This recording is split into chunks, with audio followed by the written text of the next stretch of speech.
Kalau konstruksi hukum dibangun dengan mendapatkan motif sehingga arahnya nanti kepada tidak merupakan bagian dari pembunuhan berencana, ini tidak perlu diperhatikan. Kenapa? Karena ada alat bukti lain di samping hal yang dikemukakan sebagai korban kejahatan seksual itu sebagai motif, sehingga tidak berencana, spontan karena kemarahan misalnya. Nah, konstruksi ini saya pandang tidak terlalu penting untuk dikemukakan baik dalam dakwaan, apalagi telah dinyatakan SP3 di Polres Jakarta Selatan. Katakan itu tidak ada dan ini diungkapkan terus. Apakah ini signifikan? Saya pikir tidak. Karena untuk menemukan kejahatan pembunuhan dengan berencana cukup dengan persiapan. Ada pembunuhan berencana. Ini dua tindak pidana yang berbeda. Satu pelecehan seksual, satu ini. Kenapa kalau saya melihat di sini nih, ini ada pelecehan seksual. Kenapa ini tidak diproses? Harusnya kan diproses. Ya. Korban melaporkan, selesaikan secara hukum.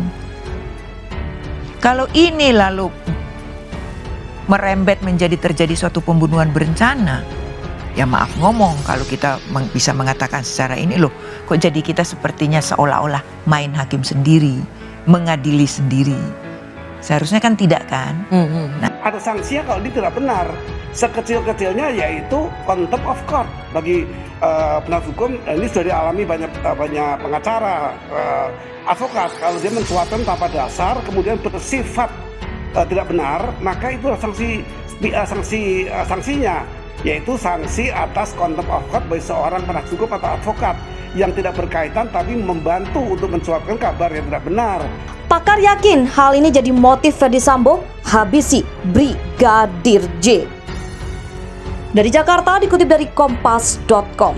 Mantan Hakim Agung Gayus Lumbuun mengatakan motif dibalik pembunuhan terhadap Nofriansah Yosua Huta Barat atau Brigadir J tak perlu diungkap dalam persidangan karena sudah bisa dipastikan dilandasi oleh sakit hati dari pelaku atau perencana.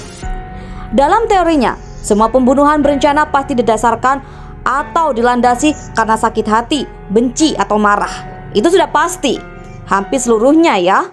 Jadi tidak perlu dibuktikan lagi motifnya, kata Gayus saat dihubungi kompas.com Minggu tertanggal 23 Oktober 2022. Menurut Gayus, walaupun motif itu tidak menjadi prioritas untuk diungkap, maka jaksa penuntut umum juga mempunyai senjata lain, yakni dengan membuktikan perbuatan perencanaan atau persiapan seperti yang tercantum dalam surat dakwaan mereka kepada para tersangka.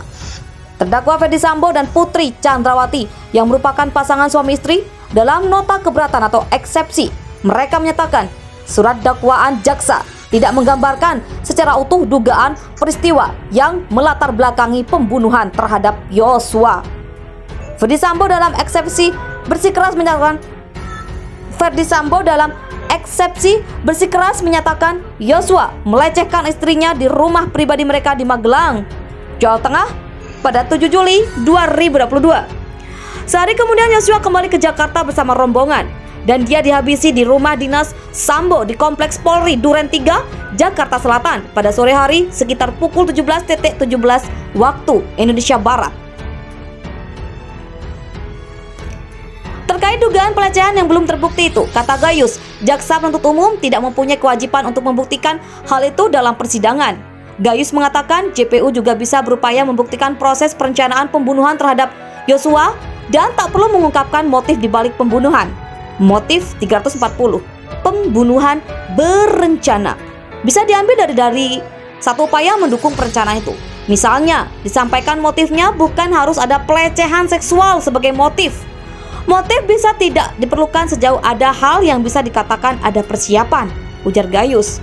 Gayus mencontohkan dalam dakwaan Ferdy Sambo diungkap tentang bagaimana dia membujuk dua ajudannya yakni Bribka Ricky Rizal Wibowo dan Barada Richard Eliezer Pudihang Lumiu untuk menembak Yosua. Dalam uraian surat dakwaan, Bribka Ricky Rizal menolak permintaan Sambo untuk menembak Yosua dengan alasan tidak siap mental. Sedangkan Eliezer disebut menyanggupi permintaan Sambo hingga terjadi peristiwa berdarah itu. Apa yang akan ditentukan hakim untuk persiapan terkait 340 itu? Yaitu ketika kembali ke Jakarta kan Ferdy Sambo meminta bantuan kepada Bribka RR untuk menembak.